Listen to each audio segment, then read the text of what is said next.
بچوں، آج ہم آپ کو کہانی سنا رہے ہیں شبنم کا تاج۔ کسی بادشاہ کی صرف ایک ہی بیٹی تھی، وہ بہت ضدی تھی۔ ایک دن صبح کو وہ باغ میں ٹہلنے کے لیے گئی تو اس نے پھول پتیوں پر شبنم کے قطرے چمکتے ہوئے دیکھے۔ شبنم کے یہ قطرے ان ہیروں سے زیادہ چمکدار اور خوبصورت تھے جو شہزادی کے پاس تھے۔ شہزادی سیدھی محل میں واپس آئی اور بادشاہ سے کہنے لگی، مجھے شبنم کا ایک تاج بنوا دیجیے۔ جب تک مجھے یہ تاج نہیں ملے گا میں نہ کچھ کھاؤں گی نہ پیوں گی۔ یہ کہہ کر شہزادی نے اپنا کمرہ بند کر لیا اور چادر اوڑھ کر پلنگ پر لیٹ گئی۔ بادشاہ جانتا تھا کہ شبنم کے قطروں سے تاج نہیں بنایا جا سکتا، پھر بھی اس نے شہزادی کی ضد پوری کرنے کے لیے شہر کے تمام سناروں کو بلا بھیجا اور ان سے کہا کہ 3 دن کے اندر اندر شبنم کے قطروں کا تاج بنا کر پیش کرو، ورنہ تمہیں سخت سزا دی جائے گی۔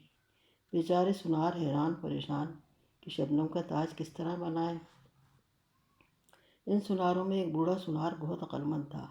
سوچتے سوچتے اس کے دماغ میں ایک ترکیب آئی اور وہ دوسرے دن صبح کو محل کے دروازے پر گیا اور سپاہیوں سے کہا کہ وہ شہزادی کا تاج بنانے آیا ہے۔ سپاہی اسے شہزادی کے پاس لے گئے۔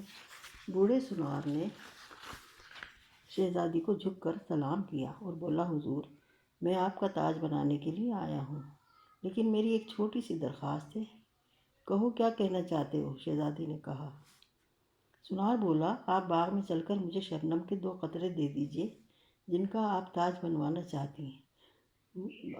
آپ باغ میں چل کر مجھے شبنم کے وہ قطرے دے دیجیے جن کا آپ تاج بنوانا چاہتے ہیں۔ جو قطرے آپ پسند کر کے مجھے دیں گی میں فوراً ان کا تاج بنا دوں گا۔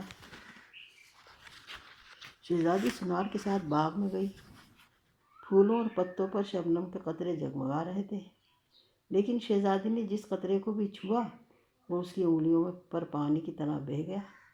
تب شہزادی نے کھسیانی ہو کر بوڑھے سنار سے معافی مانگی اور عہد کیا کہ وہ اب کبھی ایسی ضد نہیں کرے گی۔ بچوں، یہ چینی کہانی تھی جو میں نے آپ کو سنائی۔ اچھا، خدا حافظ، شب بخیر۔